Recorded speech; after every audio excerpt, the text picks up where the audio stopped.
Readers Entertainment Radio presents Booklights with your host, author Lisa Kessler. Booklights, where we're shining a light on good books.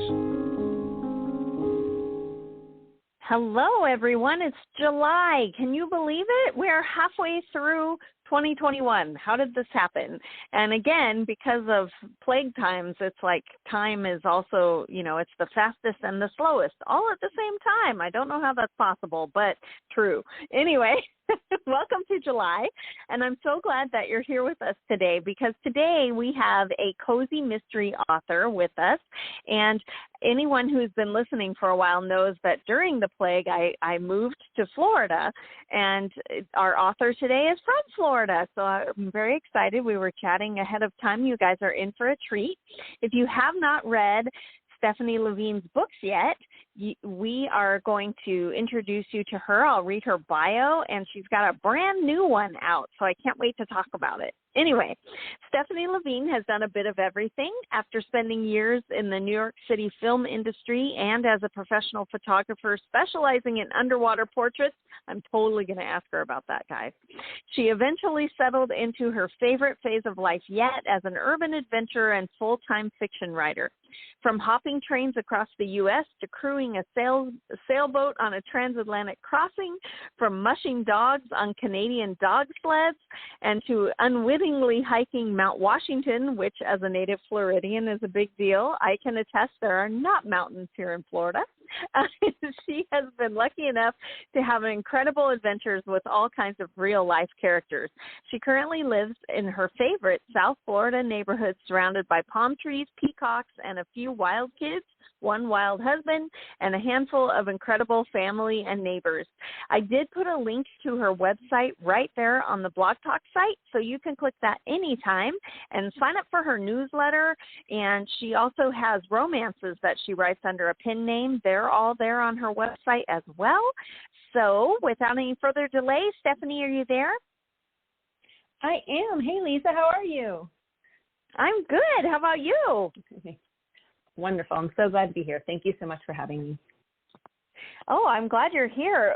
You have a brand new book out, and I was poking around on Amazon, and Headlines, Deadlines, and Lies is also a super great deal right now. For one more day, I think people can get it for 99 cents, right? Yep. And it's a brand new book. It is. Yes, it is a fun little promo we put in there, and it's been doing really well. So, yes, get it for 99 cents today. Yeah. Do you want to tell everybody about it? Sure. This has been a really fun one for me. All my books are fun to me, but I had originally actually written this one with the intention of turning it into a Hallmark mystery TV show. So that was sort of where the original plot and storyline came from. And they have a very specific, you want something that's cozy and kind of that you can build a fun world. And my mom is really into genealogy, or she has been doing it for a long time. And I am incredibly behind on learning all those stories. But that was sort of one day I'm like, I promise I'll catch up and learn all the cool stuff. I've done all this research.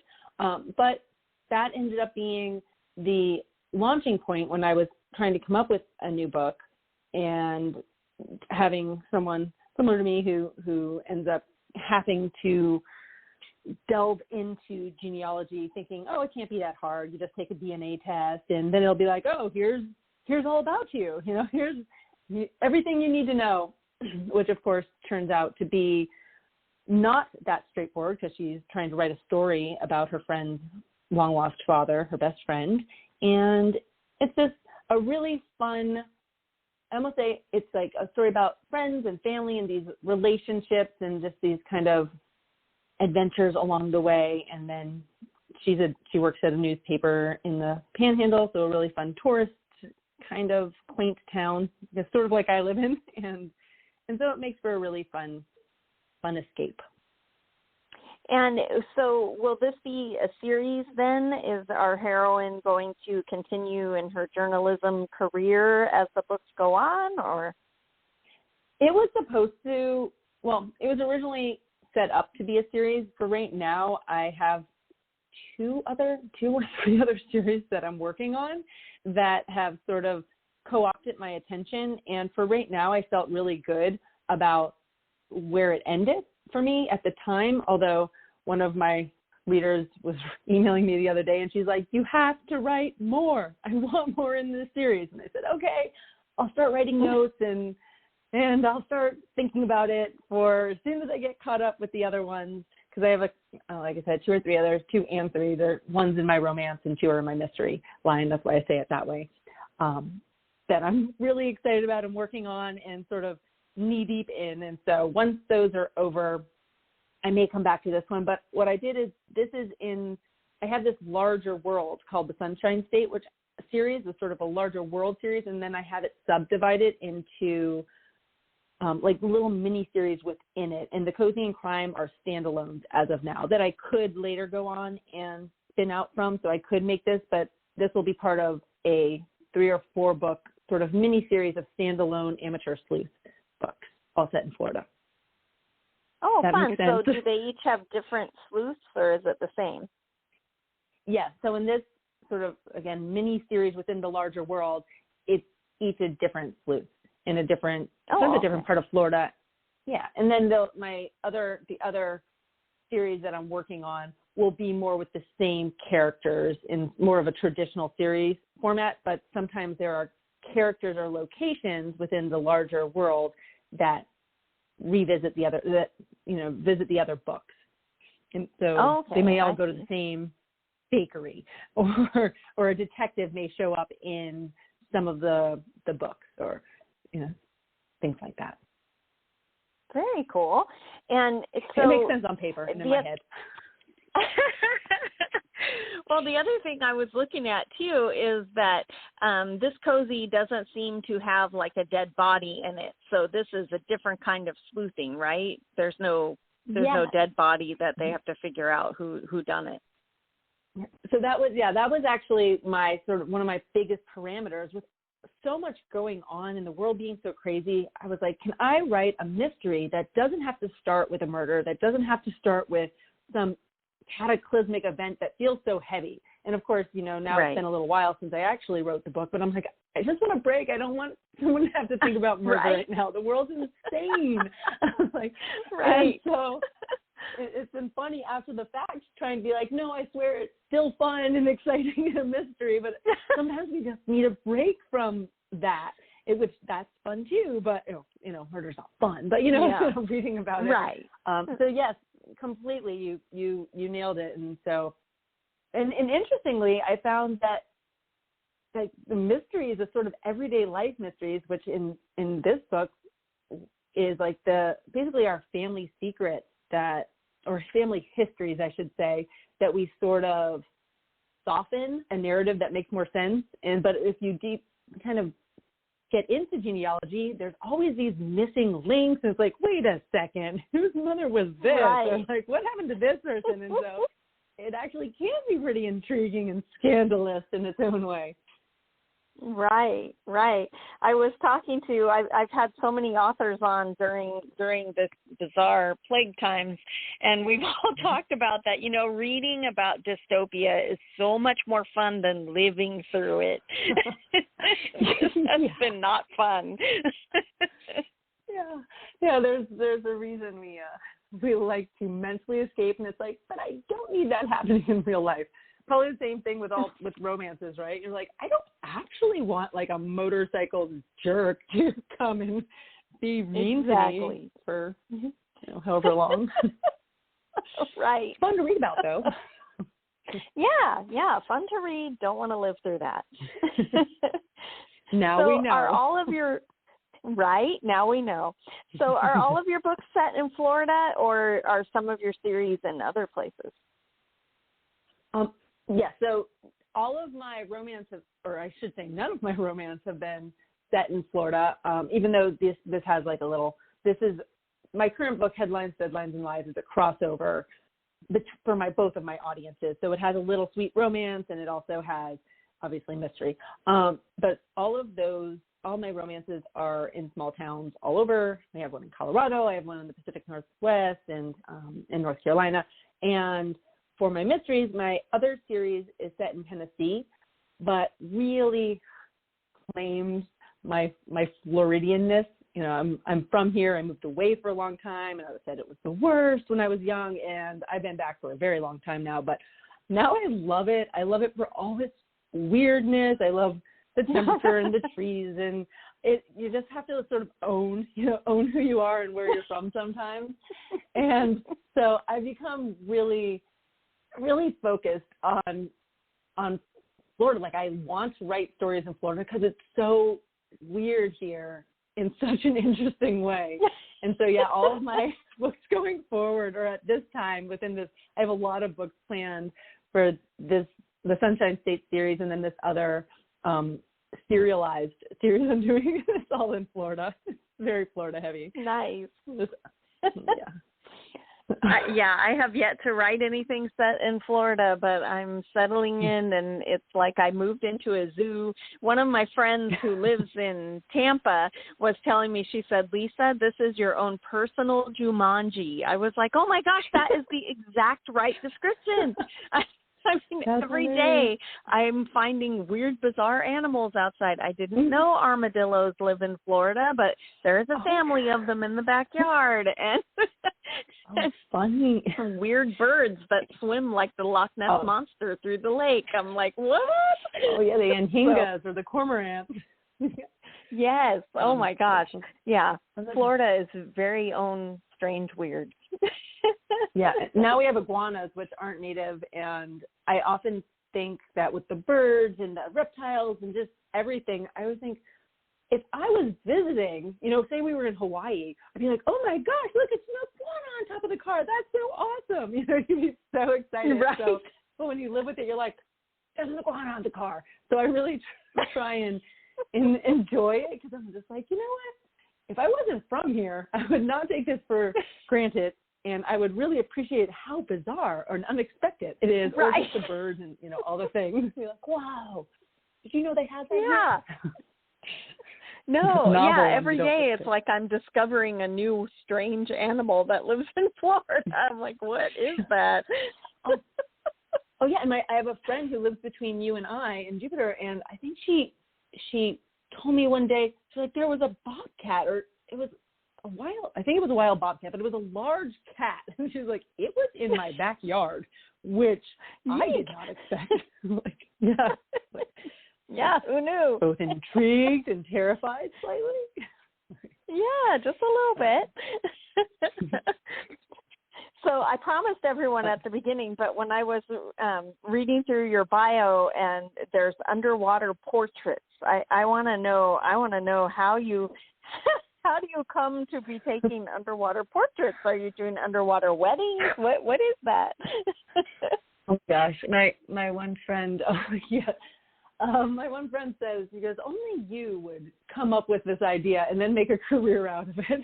And it was along my journey to becoming a writer, I kept saying, I need to be a writer. And then I would take a sharp turn in the other direction and like have a full-on career. And so I did start out in the film industry, and then I came back and said, I'm going to be a writer.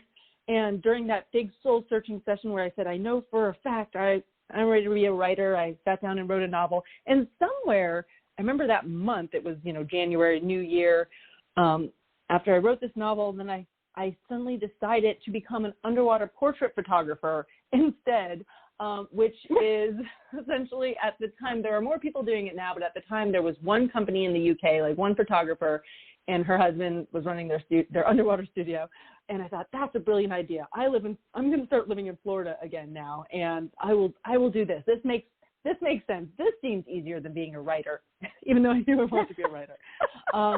And so most of my work was, it started out doing models, like advertisements underwater, which is actually, I really enjoyed that. I have a lot of fun doing that because you're really trying to take one great picture, say it's a jewelry brand and the hair is flowing and it's a close-up, right, or something like that. But then it sort of transitioned into shooting photos of children, portraits of children and families underwater. Most of the time, I started a second company that was just going to focus on that, thinking, oh, that'd be great. I can do that as well. Well, that completely took over because, of course, people loved it. And so they were sort of art, a little bit more artsy, you know, and it's not like the kid necessarily in a bathing suit just swimming, you know. They're in clothes and costumes, sometimes with props. And yeah, it was a lot of fun. It was a lot of work. I'm really glad I'm a full-time writer now, though, because I wondered, do you do it in a controlled pool atmosphere, or do you do it in scary Florida water things where there's sharks and stuff? Is it safe and controlled, or? Yeah, just like I think any good, or not any good photography, but basically when you can control the environment, it makes it's a lot easier, and especially with children in water. Yes, I would do it in a pool with a backdrop and very controlled, and I have assistants who would sit on the side, and you know, sometimes I would do larger groups, and sometimes it would just be one family or one child. So definitely in a pool. I have done underwater photo shoots with models, like fine art stuff and a little bit of advertising out in the wild, like in Exuma in the Bahamas and stuff. And that is really hard, but fun. No, I bet. Super hard. Wow. Really hard. Yeah. Wow. You're an adventurer. So how was writing during the plague for you? That must have been hard because you weren't out traveling around. How did you deal with it? Strangely enough, I'm one of those people who has, if I say loved it, I obviously don't mean the larger scale of a global pandemic and with economic consequences and health consequences. Right. But the whole world slowing down was really nice for me, because I just think myself and just all of us, many of us, I should say, just needed a break. You know, we have so much coming at us with media and emails and our life and dishes and laundry and your work and just all those things that it's so much. And then you add into that all the places you have to drive or go to. Like, I love grocery shopping in a store. I love it. Like, that's one of my happy places. But it's another thing, right? It's another thing you have to fit into your day. And so, yeah, I really appreciated a chance to stop. No, I shouldn't say appreciate the chance to stop, but it hasn't been bad for me. And we have a yard. We live downtown Fort Lauderdale, but we also have a decent backyard, and just spent a lot of time. I have little kids, and I just be like, go, run free, be wild. And so, and then try and work, which of course was difficult, but yeah, I've done fairly well, all things considered, during this crazy time, because I'm both extroverted and introverted, and so I think someone like me needs that downtime, and we don't always get it. So. Right. Yeah, I'm like that too. I could be a hermit, or I could be on the stage in the spotlight. I could do either one, and neither one makes me happy, makes me sad, you know. So it was like I've been training for this moment my whole life. But I will admit it was very hard to concentrate, especially at the beginning, because when the whole world's on fire, you know, I write paranormal romances, and I'm like, who cares about this happy ending when the world could end? So I did have a struggle at the beginning with, you know, how does this matter? But actually readers were the ones who pulled me through, because they're like, we need the books more than ever. So I was like, okay, this is important. Okay. Oh, that's, you know, and that's funny, because that was one of my biggest struggles actually in becoming basically a professional writer. Is I always would come back, especially in fiction, and be like, how is this important? The world, there's all these things happening in the world that I care about.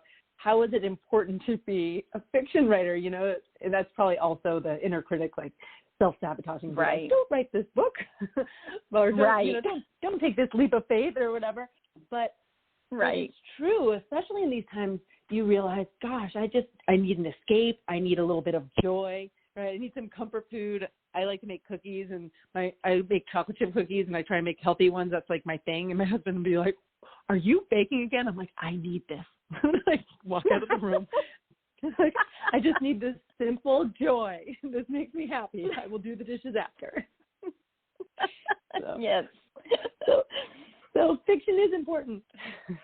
It is. It is important for sure. And we kind of touched on it a little bit, but our listeners always like to know what your writing journey looked like. And it sounds like yours was kind of all over the place. But, did you always want to be a writer? When you wrote your first book, did you publish it, or did you, go back and put it under the bed and write 2 more? Or what did your writing journey look like? Well, I think like most writers, I was, quote unquote, always a writer. I always wrote and, did lit mag and various things in high school. And I did a lot of writing in college, but I also was a theater and film major. I had a dual major with something a little bit more intellectual, but also theater and film. And so when I graduated, of course, I went out into the world and had no idea how to make a living doing what I was trained to do. And one day, I always had done stuff in the arts. So I knew how to edit videos. I did videography sort of right out of college on my own and things like that. And eventually I was sort of convinced on a whim to move to New York City, and I did that. And I didn't know anyone aside from my best friend and her boyfriend. And we all moved into a place. And so I figured out how to get started in film. And then I went on to have a career there, working on the production side, which was not exactly maybe what I would have done under other circumstances. And then even though I loved it, it was great. I was great at it. The people I worked with were great. It was a wonderful career, but I definitely at some point had that epiphany that I wasn't doing the creative work that I knew I needed to do. I did a bunch of soul searching, and at the end of that, I was like, I need to be a writer. I sat down and wrote a brand new, because of course I'd written in the past things that I should not revisit ever now. But and I wrote a novel. You were learning. Okay, you know what? And it's all you have to. I tell everyone all the time, just start, because you're gonna have to start from the bottom, and you're going to get better. It's just yes. You're working. It's a craft. It's a craft. You have to learn. Yeah, any job you go to, you do the same thing. You go in and you don't really know what you're doing, and then you're an expert at whatever that is. Anyways, so even though I'm still learning, of course, our whole lives, but I came out of that knowing for sure, out of all the options in the world, I could go anywhere, move anywhere, do anything. I was going to be a writer, and that was ... when I, at the last minute, decided to become a photographer. And I went on to do underwater photographer. Underwater, yeah. And I also did architectural interiors with interior designers, which I love houses, but it's 2 very random things. And I did that and a lot of sort of graphic design and stuff. I ended up getting a lot of clients, even though I was not a graphic designer, but I had this business, basically a creative agency. And then eventually I finally was like, I am good at this. I enjoy this, but it's not what I'm meant to do. I need to stop, and I need to start on my path towards being a writer. And I just sort of, cut it. Well, actually, it was a long break from my company because I was so known as a photographer. But, and then I finally secretly started working on books and learning the business of publishing. And that's why I published under pen names, and I started in romance, and I just started learning without anybody else having to know. I had one good friend who knew, and then eventually a couple good friends who knew what I was doing. But, and then eventually my husband was like, so I want to tell you something. But, so this chick on Amazon is me. Yeah, exactly. And all my fake pen names and all the sub niches, and it was a great experience. And now I realize it's because I sort of have the 2 little people, the angel and devil on your shoulder kind of thing. And one is the business side, who knows how to produce books, to run a business. And the other side is the creative writer who's like, but this isn't good enough, or, oh no, and wants to toil over the line or something. And so they have little conversations with me, and the business side, thankfully, is like, no, you know what you're doing, you know what you have to do, and gets me through it now. So. That's cool. You can be your own business manager. You kind of have to be, right? You need somebody else getting you through those. I think all creative people struggle with that to some degree. Getting through those moments. Right. Well, so now that we know you have like background in film and stuff, you had said that the Headlines, Deadlines, and Lies was written to be a Hallmark mystery TV show. Is it going to be? Not as of now, but but I don't know. I'll let you know when that time comes, because like maybe it still will be one day, because I kind of moved into other things right after that, and haven't made that happen yet. But I still think it'd be a very fun one. We'll see. Yeah, that would be so cool. So keep us posted on that if we need to go watch the Hallmark Channel. Yes, I will do. So before we run out of time, I just have one last question for you, and this is about the genealogy. So when you were writing this, did you use your mom for research, or did you get on genealogy and did you find secrets and go, hey, how did that come about? It's funny because, yes, I used her in the beginning, but I'm a big research nerd. Like, I love to research. And so I very quickly got up to speed. I'm not saying that she does not know more than me, but I dove pretty deep. And it's funny because that's sort of the relationship that ends up being in the book. So in some ways, I guess it ends up being kind of true to life. And all these weird sort of serendipitous, synchronistic connections came after I wrote this book. Yeah, it was crazy. Like, I had a random person text me out of the blue one night when I was making dinner, asking if I knew their long lost school friend. And I don't know how she got my number. I think it was the wrong number, honestly. And then next thing I know, I'm on the computer helping her find her long lost. We have not found her yet. But and then the long lost friend was from a family that their business is featured in one of my other books, like at their restaurant on Captiva Island, like super random. What? And wow. Yeah, there's like all these weird things. I'm like, oh my gosh, this was meant to be. I'm like, I am becoming a genealogy detective. And a lot of people contact my mom now about putting together things. That's not like her business, but people say, oh, can you help me figure out this connection? And we've definitely had conversations now where I'll look at it and I'm like, that math doesn't make sense. Someone's lying here. There is a connection, and we'll go and I'll start, on a napkin, scribbling out and like, no, she says that this is the dad, but it's one of these people. Like, something happened. Dun, dun, dun. So yeah, I was like, I think this might end up being something that creeps back into my life or gets a little foothold in there, because it's so funny. I guess art. Life and art kind of reflecting off of one another, bouncing back and forth.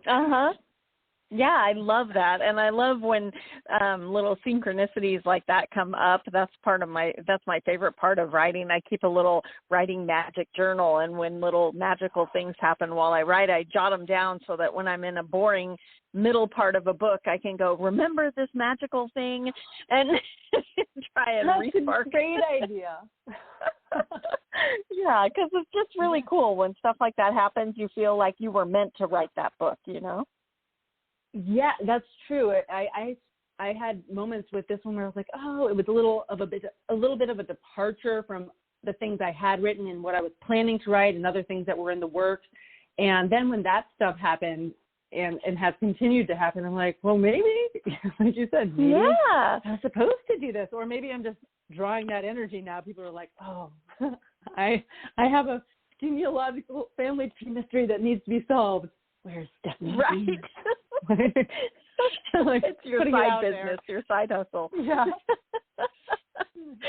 Well, before we run out of time, how do you like readers to get in touch with you? Just through your website, or are you on social media? How can they find you? Yes, you can always go to my website, StephanieLaVigne.com, and all of my links are there. You can join my newsletter. I don't send it out often, but I try and make it fun. I try and put videos and things in there. And following me on any of your favorite online platforms. Amazon is great because they notify you when I have a new book, or, of course, BookBub or Goodreads or Instagram. I'm trying to get better at that. So any of those places, and Facebook, you will find me, and I will say hello. Perfect. Yeah, well, thanks so much for being here. This was fun, and we'll have to do it again. Yes, I hope so. Thank you so much. Thanks for joining us on Booklights. Be sure to connect with us at www.readersentertainment.com for articles, blogs, videos, and podcasts that matter to readers.